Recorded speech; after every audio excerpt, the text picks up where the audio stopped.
Hello neighbors, and welcome to the Pulse, Lake Wildwood's news and information program. I'm Paul Town, and this is the news for the week starting Friday, April 10th. From the desk of our general manager, as we enter into another week of quarantine, many of us are getting restless and most likely a little irritable. With all the concerns and questions, I'm doing as best possible to answer the emails that come my way in a timely manner. One of the most asked questions is what we as an association can do to control the access to our community by invited guests from the outside, and what can we do to screen guests that are entering into our community. I have to say clearly that there is nothing we can do. All residents of Lake Wildwood can invite whomever they wish to come into the community. We, as an association, do not have the authority to restrict, screen, or question members' guests from visiting. Here's an excerpt from the email I received from the Nevada County Health and Human Services regarding golf and the closure of courses in Nevada County. Your public health officer has interpreted golf as a non-essential activity. I know you've received pressure for having the course closed and that some other courses have not taken the same action. We have received numerous complaints about people congregating to golf, sharing golf carts. So in our next update to our frequently asked questions, we're going to specifically call out golf as not allowed. The courses that disregard this could be referred to enforcement actions. The point of the order is to shelter in place. While exercise is essential, that doesn't make all forms of exercise allowable, particularly when they encourage congregating, touching of objects, and intermixing of people who should be remaining isolated. Thank you. What this means to Lake Wildwood is the course will remain closed until further notice from the Department of Health and Human Services. I understand that this is unfortunate information, but we must remember that we are going through unfortunate times. Thank you for your understanding. In board news, the planning meeting of the board will be April 28th at 1:30. This will be a virtual meeting and will be available for the membership to listen or view. Those wishing to participate will find a link to the live stream on the members' homepage of lwwa.org on the day of the meeting. You will also be able to view the meeting on the Pulse YouTube channel. The Community Relations Committee needs a few good men and women to reach out to our real estate community, nonprofit organizations, and our membership to improve our communications. Each one of these programs is important to help bring our community into the 21st centuries in terms of internal and external promotion. Your efforts will be appreciated. Please contact Mike Symetra at 432-3175. From the Lake Committee, it's the season of love for our resident goose population, and eggs are starting to show up. The good part of the story is there are a dramatically reduced number of birds in residence now. The egg oiling team is active for March and April, but they need help finding any nests that are not on the island. One of their favorite non-island locations is sagging boat covers beneath lift covers. Lake dwellers, please check your shorelines and boat covers and report any eggs to administration by emailing connect@lwwa.org. Be sure to include your address, and administration will pass on the information to the team. Because of the current situation, Tools, Trash, and Treasures will need to be rescheduled. The dates are September 19-20 for the south side and September 26-27 for the north side. Stay tuned to the Pulse for further details. The Parks and Recreation Committee has rescheduled the Walking Trail Cleanup Day to Saturday, May 16th from 8 a.m. to 12 p.m. The goats are coming back. The goat herd should be back by the end of next week. They will be staged in the new Minnow Way property, and then groups of them will be moved to strategic greenbelts as we get them up and running. Be nice to see them back working, especially being that they are not impacted by the quarantine order.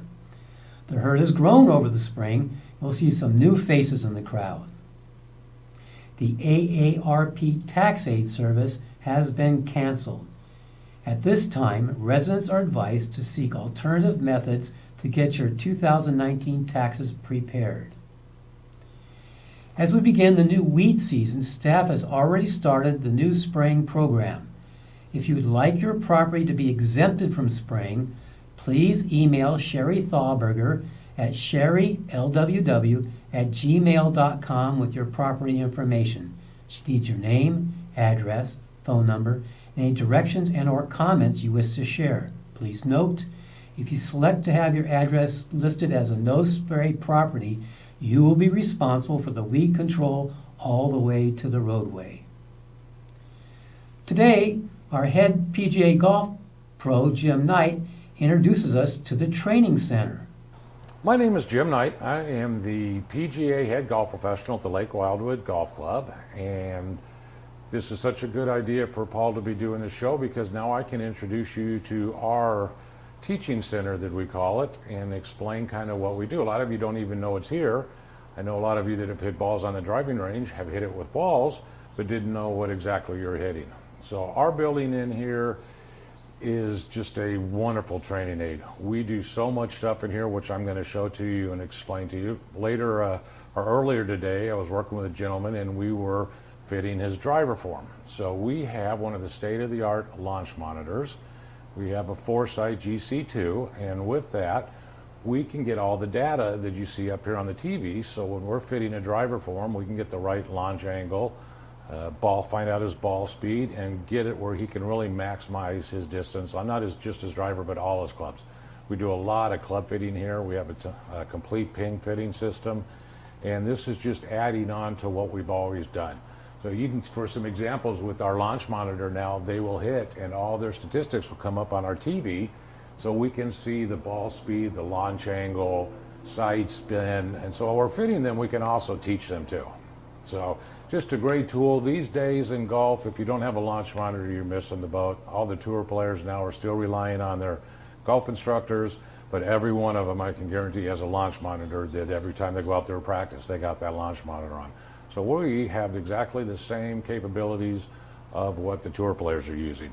We also teach in here a lot. We have, as you can see, we hit out onto the driving range.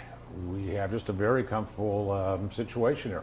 If it's raining and we've got raindrops coming down, we can come in here, open up the teaching center, we can hit golf balls and still stay dry. So the building actually was donated to us probably in 2000. The members all got together and pitched in the money for this building here because every winter it would rain and we couldn't, or we didn't have the ability to teach.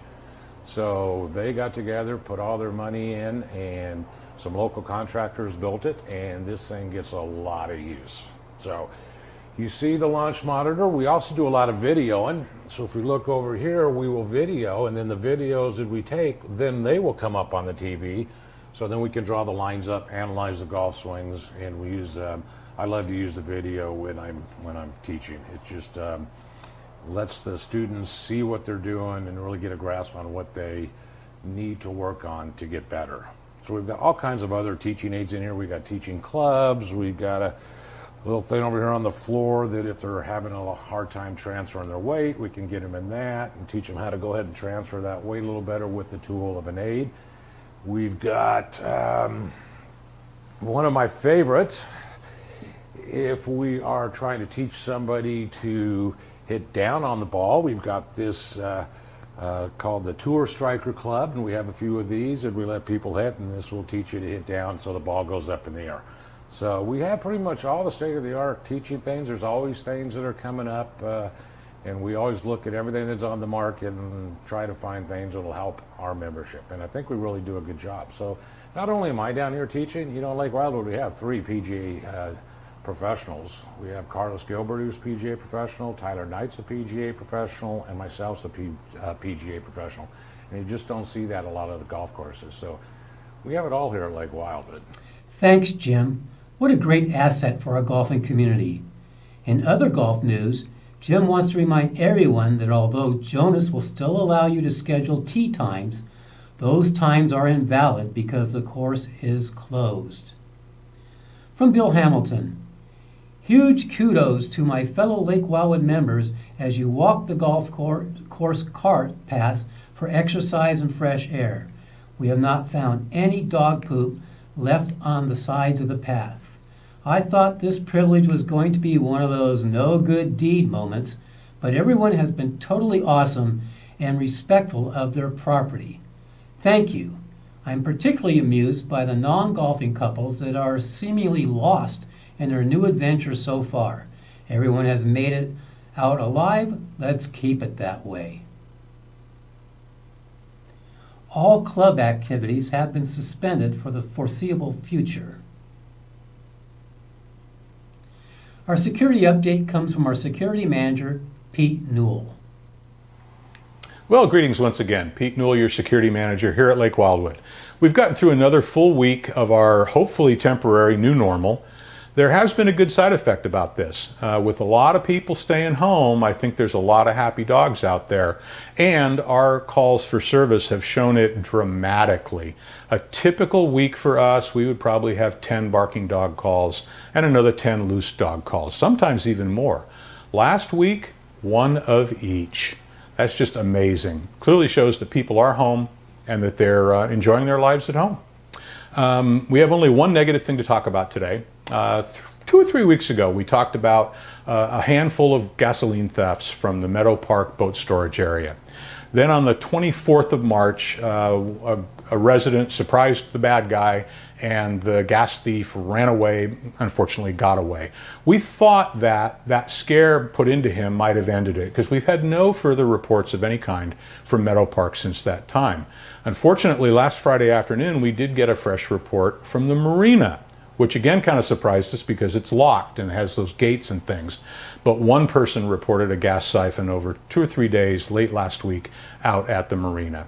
We're hoping again that this ends the trend now that more people are getting back to their boats and having more people around during the day that can call us and report these kind of things. We had 2 mountain lion sightings this week.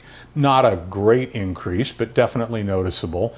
One was on Sun Forest in the afternoon, and the other was down on Nutmeg, which is kind of the same neighborhood, in the middle of the night.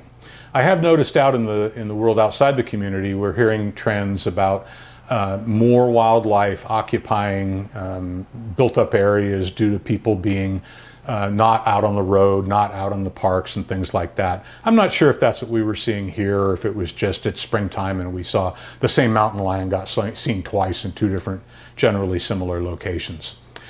Once again, we would hope that with all the light traffic and everything that we would see our events of speeding go way down, and they're not. We got another 8 violations last week of people speeding, even with almost no traffic out in the community.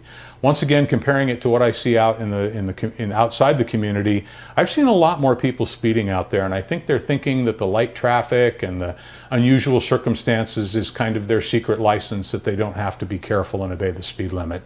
Please don't be that guy. Let's keep our speed down. We don't want to have any other problems complicating our lives in the situation that we're already in now. Thank you for your attention. We'll talk to you next week. Thanks, Pete. That's the news for this week. I want to thank you all for watching.